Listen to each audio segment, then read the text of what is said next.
मैं भारतीय किसान यूनियन जिला अध्यक्ष मदन सिंह जागरवाल। आज मैं केरला और उपवास के बीच बाणी नदी पे खड़ा हूँ और ये प्रदूषण का पानी वापस जैसे फैक्ट्री शुरू हुई है और पानी आना शुरू हो गया है। आप कैमरामैन से कहूँगा कि एक बार इस पानी को आप दिखा दें। और अभी भी जो फैक्ट्री अभी चालू हुई है उसमें भी पानी इस तरह का अभी आ रहा है। तो ये 2-3 दिन के अंदर बांध के अंदर नेड़ा बांध में पानी पहुंच जाएगा और वहाँ सिंचाई शुरू हो चुकी है। लोगों ने बांध के ऊपर इंजन भी लगाए हैं और जहरीला पानी खेतों को पिला रहे हैं, मजबूरी में पिला रहे हैं क्योंकि उनके पास और कोई रोजी रोज़गार का साधन नहीं है। तो गेहूँ की फसल है, जीरा की फसल है, राइट, वो भी मैं मौके पे जाके बांध पे जाऊँगा और वहाँ हालात बताऊँगा। सबसे बड़ी महत्वपूर्ण बात है, इस बाणी नदी पे पिछले 17 साल से 18 साल से भयंकर राजनीति हुई है और किसानों के साथ ठगी का कार्यक्रम हुआ। न तो आज तक 17-18 साल में न्याय मिला, न मुआवजा मिला, न ही पानी बंद हुआ। अभी वर्तमान विधायक भीमराव जी भाटी, जिन्होंने विधानसभा में ये पहली बार 25 साल के अंदर ये मुद्दा उठाया और प्रदूषण की रोकथाम की बात की। और 2004 में जो कोर्ट का एनजीटी कोर्ट का फैसला भी, हाई कोर्ट का फैसला भी है किसानों को मुआवजा दिया जाए, लेकिन अभी तक कोई ऐसी कार्रवाई हुई नहीं है। माननीय विधायक महोदय से भी मैं आग्रह करूंगा कि वो इस मुआवजे के लिए कुछ न कुछ और भजन लाल जी से, सरकार से मिलकर, केंद्र सरकार से बात करके इस मुआवजा दिलाए ताकि किसानों को राहत मिले। अब मैं राजनीति करने के लिए ये मैं वीडियो नहीं बना रहा हूँ, मैं सच्चाई बताना चाह रहा हूँ कि आज भी इस बाणी नदी पे अब कोई आदमी राजनीति करना चाहता है तो किसान विश्वास नहीं करते हैं, क्योंकि इस राजनीति के अंदर कई लोग प्रधान बन गए, कईयों ने विधायक का टिकट भी ले लिया, लेकिन आज भी वो किसान वहाँ ठगा सा महसूस कर रहा है, उसको न्याय नहीं मिला। मेरा मानना है कि इसके लिए चुप रहना भी अपने आप में एक मौत के समान है। मैं एक संघर्षशील व्यक्ति हूँ, मैंने हमेशा गरीबों पे जुल्म होने की खिलाफत की है और हमेशा किसानों के साथ, किसानों की तरह मैं खुद एक पीड़ित किसान हूँ। मेरी 100 बीघा ज़मीन मेरी ख़राब हुई है, जिसमें आज वहाँ चारा भी नहीं उग रहा है। सुकरलई मेरा गांव है, लेकिन मजबूरी है कि जिस ढंग से पिछले टाइम में जो राजनीति इस पान पे हुई और इस पानी पे हुई, न तो इंडस्ट्रीज़ को फ़ायदा हो रहा है न किसानों को फ़ायदा हो रहा है। इंडस्ट्री में फ़ायदा उठाने वाले फ़ायदा उठा रहे हैं और किसान को कोई फ़ायदा नहीं। आज की तारीख में किसान बर्बाद हो रहा है और जो पानी पिला रहा है न फसल बराबर हो रही है, खाद बीज खड़ाई, और इस प्रदूषित पानी से खेत जहरीले हो रहे हैं और आने वाले समय में बंजर पूरी तरह से हो जाएंगे। आज वहाँ ज़मीनों की कीमतें ख़त्म हो गई और बंजर बबूल खड़े हो रहे हैं। तो मेरा मानना है कि इसके लिए प्रयास करना बहुत ज़रूरी है कि इस बात को केंद्र सरकार, राज्य सरकार, जिला प्रशासन, जल प्रदूषण बोर्ड और जो इस विभाग से जुड़े हुए, इस पानी से जुड़े हुए लोग हैं, उन तक मैं बात पहुंचाना चाहता हूं कि कितना भी सीएटीपी अपना काम करे, लेकिन पानी तो बाहर आ रहा है।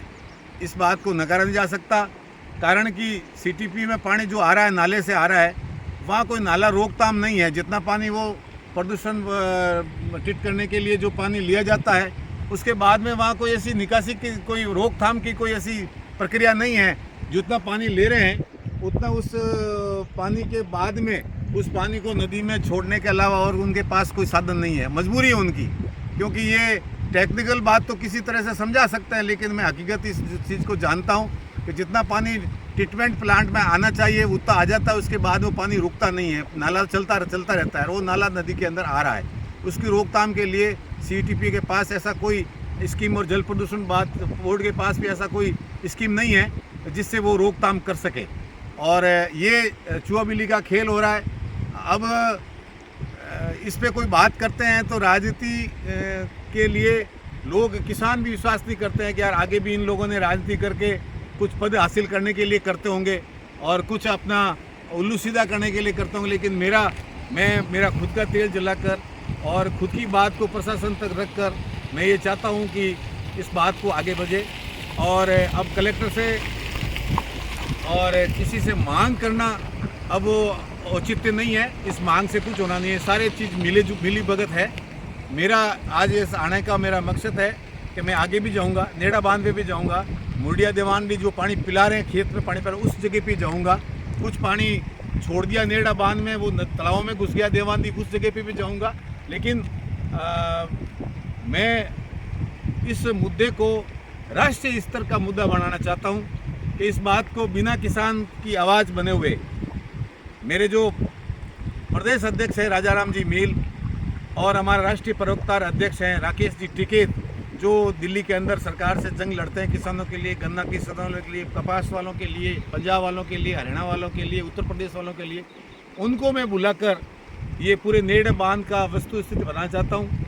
और जो मैं राजस्थान के अंदर जितने भी मेरे भारतीय किसान यूनियन के जिलाध्यक्ष हैं उन सबको मैं आमंत्रित करूँगा और इस मुद्दे को राष्ट्रीय स्तर का मुद्दा बनाऊंगा। अब कलेक्टर से मांग करने से इसका कोई समाधान नहीं है और वीडियो बनाने से इसका कोई समाधान नहीं है, लेकिन इस बात को मैं अवगत कराना चाह रहा हूँ। जो इसको वीडियो को सुन रहा है, ये सुन रहे हैं या ऊपर तक बात जाती है, जल प्रदूषण बोर्ड भी अगर कुछ कार्रवाई तीसरी कर देते हैं कुछ कार्रवाई करके, लेकिन अभी तक कोई समाधान है नहीं इसका और होने वाला भी नहीं है। इस मुद्दे को राष्ट्रीय स्तर का मुद्दा और पॉल्यूशन राष्ट्रीय स्तर का प्रदूषण घोषित कराकर, और मैं चाहता हूँ कि इस हम तो बर्बाद हो चुके हैं, जवड़िया, पुनायता, केरला, चटला, सुकड़लई, जैतपुर, गढ़वाड़ा, धौलेरिया जागीर, धौलेरिया शासन तक तो हम 35 साल पहले बर्बाद हो चुके हैं। लेकिन अब आगे नेड़ा बांध से आगे जो गांव हैं, जो नेड़ा है जिसमें कि रानिया काफ़ी गांव है, साजी है, सज्जनपुरा है और मुरडिया है, देवानदी है, आसपास के जो चेंडा और मंडावास लोगों के काश्तकार भी हैं, वो लोग बर्बाद हो रहे हैं। वो ज़मीनें किसी प्रकार की कामयाब नहीं होगी, न बेचने लायक रहेगी न उसमें खेती ला करने के लायक रहेगी। तो मेरा आज यहाँ इस टूर है और मैं इस बात को राकेश टिकेत जी तक, मैं दिल्ली, हम 7 लोगों किसानों का प्रतिनिधिमंडल 7 लोग हम मुजफ्फरपुर जाएंगे और राजस्थान के प्रदेश राजाराम जी से जयपुर जाके मिलेंगे और पूरी स्थिति को हम बताएंगे। और ये और मेरी एक जल प्रदूषण बोर्ड से मांग है कि एक बार आप कम से कम आप साबित कर रहे हैं कि यह पानी आ नहीं रहा है, तो पानी आ कहाँ से रहा है, ये समझ में नहीं आ रही। वो आकर जल प्रदूषण बोर्ड के जो अधिकारी हैं, वो केरला की रिपोर्ट है, ये केरला और रूपावास की रिपोर्ट है, उस रिपोर्ट पे आकर ये पानी देख ले आज की तारीख में कितना पानी बह रहा है और किस तरह का पानी बह रहा है। अभी तो फैक्ट्रियाँ 3 दिन पहले चालू हुई है और जब फैक्ट्री रोटेशन में आ जाएगी तो उसके बाद क्या स्थिति होगी और वो पानी जो नेड़ा बांध में पड़ा है उस पानी की स्थिति क्या होगी, अंतिम जो पान होगी वो किस प्रकार का पानी जाएगा, ये कल्पना तो ईश्वर ही कर सकता है, इंसान तो नहीं कर सकता है। और मेरी एक बार पुनः काश्तकारों से भी मेरी मांग है कि आप भीड़ इकट्ठी मत करो, आप कहीं किसी को बुलाने की जगह जाने की जरूरत नहीं, लेकिन कम से कम सहयोग करो और अपनी आवाज़ को उठाओ।